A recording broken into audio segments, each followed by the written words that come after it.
На этом железнодорожном переезде в поселке Щербиновка под Торецком 1,5 года назад находилась баррикада гражданской блокады Донбасса. Ее инициаторами были общественные активисты, представители политических партий и участники АТО. Главный лозунг блокады – прекратить торговлю на крови и освободить украинских пленных, удерживаемых на территории подконтрольной самопровозглашенной ДНР. Сергей Поплавец был одним из участников этой гражданской блокады. Я тут живу, і я тут бачив, як це движення всіх товарів, цих грузів, як цистерни з бензином йшли на Донецьк, і з лісом йшли вагони, і з цементом, і з діловим лісом. Товар йшов на ту сторону. Соответственно, і уголь туди, і уголь і на Донецьк, на сіноватий уголь, і сіноватий уголь. Соответственно, с оккупантом не может быть торговли. Официальные власти не поддержали блокаду, ее участников обвинили в действиях в интересах агрессора Российской Федерации, которой выгодно таким образом еще больше оторвать неподконтрольные районы Донбасса от Украины. Но никаких жестких действий со стороны власти не последовало. На фоне блокады группировка ДНР объявила о введении внешнего управления, фактически о захвате 43 крупных предприятий, которые до этого работали по украинским законам. В ответ 15 марта 2017 года президент Украины Петр Порошенко подписал указ о введении в действие решений Совета национальной безопасности и обороны Украины об остановке перемещений грузов через линию столкновения в границах Донецкой и Луганской областей.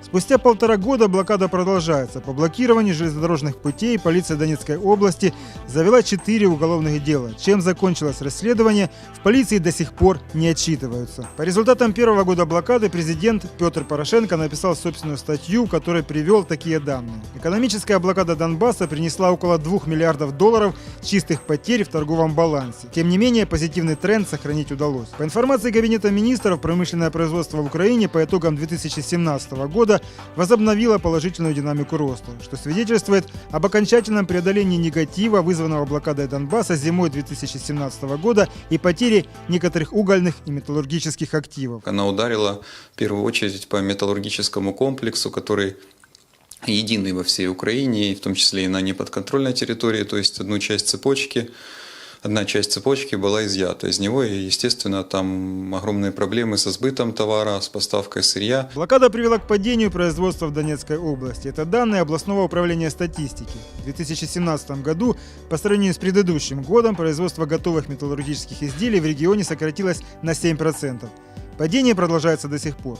Выплавка стали уменьшилась на 4,2%. Производство готового проката сократилось на 10%. Были заблокированы поставки угля.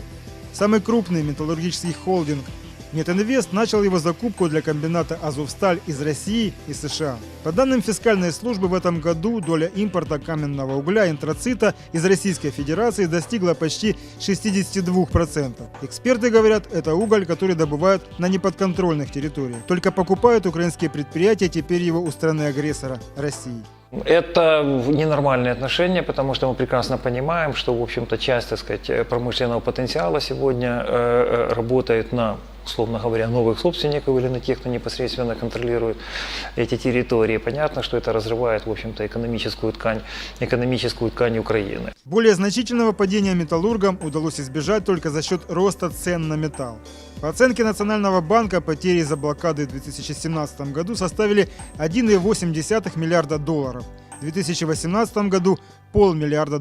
Я думаю, что, наверное, потерь значительно больше, потому что проблема заключается в том, как мы рассчитываем эти потери. С введением блокады контрабанда стала одной из выгодных бизнес-схем в зоне боевых действий. Об этом журналисты делают расследования, заявляют политики, регулярно возникают конфликты на этой почве. Но как воспринимают сегодня блокаду жители Украины? По данным социологического исследования Кальмиевской группы, 59% украинцев поддерживают торговлю продуктами и другими необходимыми товарами с неподконтрольными территориями.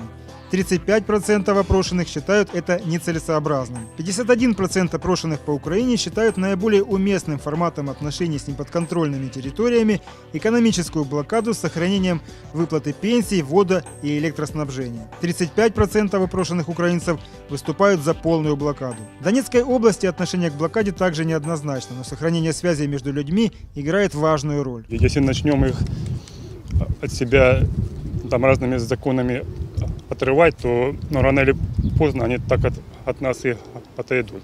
Поэтому Я за то, чтобы, по крайней мере, чтобы все отношения были там сохранены. Ну, смотря какую категорию товара. Если уголь, если он нам нужен, то, наверное, нужно поддерживать. А если с нашей стороны, то, думаю, нет. То есть частично, да? Вот? Частично, да. Ага. Но они же должны ощутить на себе какие-то ограничения. А почему именно? Почему они должны? Ну, потому что, многие же хотели там жить отдельно от нас, от Украины. Поэтому пусть попробуют. Там тоже ж люди живут. Как мы здесь люди, так и они там люди. Такие же, которые хотят и кушать, да, и детей растить. Наверное, надо все-таки поддерживать. Это ж наша, все равно наша Украина, правильно? Как отказываться? Я считаю, что нет, конечно, отказываться нельзя. Блокада серьезно отразилась на жизни украинцев на неподконтрольной территории. Еще одна связь с неподконтрольной территорией была ликвидирована, и раньше люди, которые формально работали на украинских предприятиях, находящихся на неподконтрольной территории в украинском юридическом правовом поле, получали украинскую зарплату.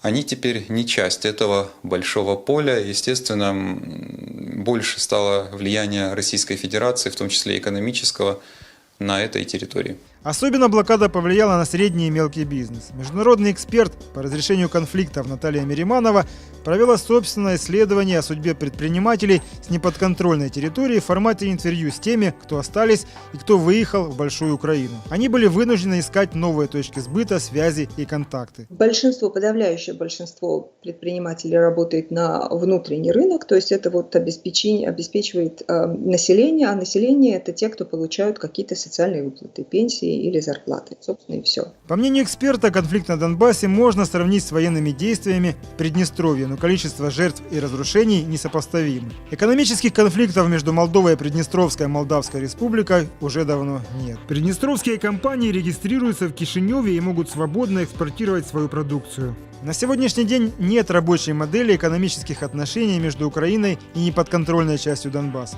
Конфликт продолжается, и только его дальнейшее разрешение может адаптировать экономическую связь. Активная торговая блокада, которая существовала тогда, она как раз очень отразилась на общественном мнении. Она, возможно, не очень отразилась на материальном состоянии людей, которое ухудшалось по другим причинам, естественно. Но она сыграла очень негативную роль в смысле отношения людей к Киеву. Введение экономической блокады еще более отдалило неподконтрольную часть Донбасса от Украины. Предприятия служили связью между ними, и эти связи могли способствовать реинтеграции неподконтрольной территории.